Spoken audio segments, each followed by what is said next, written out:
Dave. This is Dave Explains, and welcome to me just screwing up, I guess.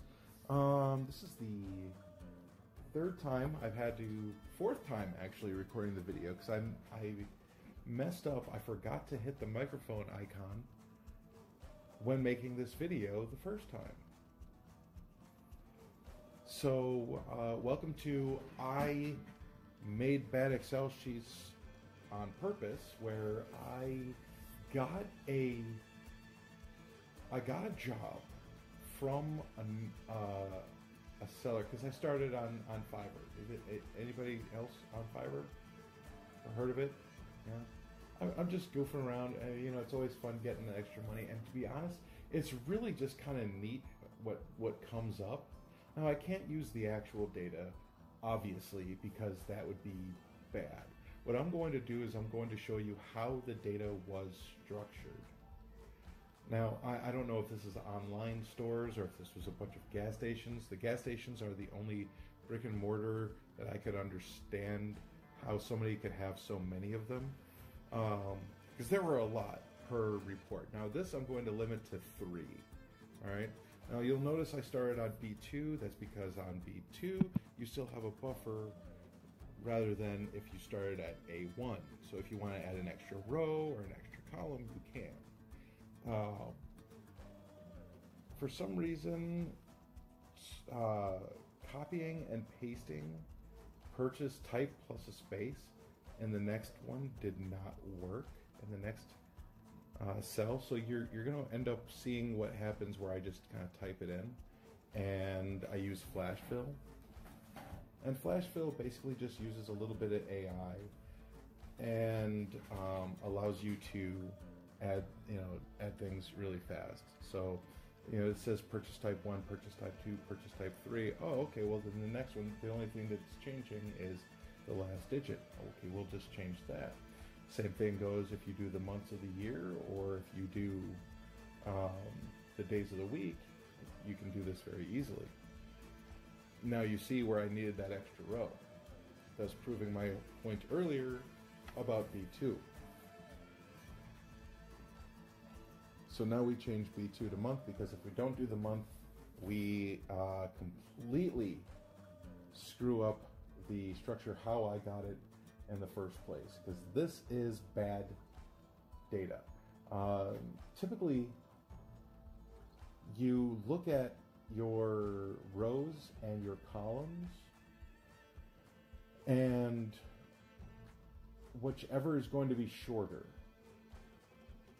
So as you can see here, the rows are only 13 rows. This should have been our columns, because if you look at each individual cell, you'll note that they are longer than they are tall. So most often you would go the opposite direction.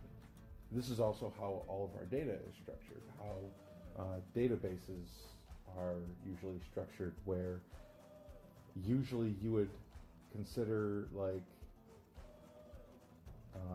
in a form, if you were to take a form and say, did you like this video, have you subscribed, and you click no, well then you would have your user ID and no, and those would be under the columns user ID and did you like this video, did you subscribe to this video. There you go. Now I have to make a video on that, right? Just like the video. Anyway, I went to college for this stuff. I actually paid for this. So, if it helps as a motivator to like the video. Anyway, so here we have flash fill again, and then I copy it over. We have SAS, SPSS, and CSS. Now, if this sounds familiar, that's because of the fact that those are data analytics and computer programming languages. Now, believe it or not, I did not know that for the first 3 months of looking for jobs in data analytics, that CSS was not only a language. It was also a data analytics software. So when I would go on job description, job sites, they would ask, do you know CSS? And I said, yes, of course I know CSS. Kind of laughable that you would even ask.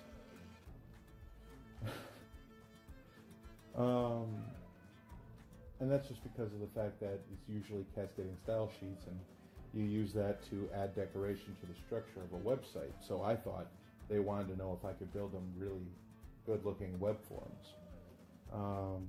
Thankfully here you'll note that instead of trying to build all of this random data on camera, I stopped and then re-recorded later on. So as you can see here, we're all done and everything else. Now I tried to use flash fill for this. To be perfectly honest, I wish I would have used random math and kept it between two different amounts, and then copied and pasted that entire, just drag it, flash fill the entire thing with that. We have 2017, 2018 here. You'll note we have months. We don't have years. So that means we actually have to change this later on, and I'll show you how we're going to do that later. So you're going to have to watch that video, and this is going to be, I'm trying to make a 3-video series, but don't hold me to this because I am horrible. The second that I say that I'm going to do something on YouTube, it never comes to fruition. So I don't know what it is. Like the Louder with Crowder video, I'm still working on it because it's just so much data, and there's so much missing. So, now we're on 2018, 2019, and you'll note here at the end that we add HTML and PHP because in 2018, 2019 they added a couple extra stores. I keep thinking that this box, this highlighted box in the 30 row, is something that I missed. I kept going back to look at it, so I do apologize about that. Now, so this means that they added on more stores, which complicates things if you were to try to analyze this data. This all means that all of this stuff has to be transposed, and we'll go over that later on.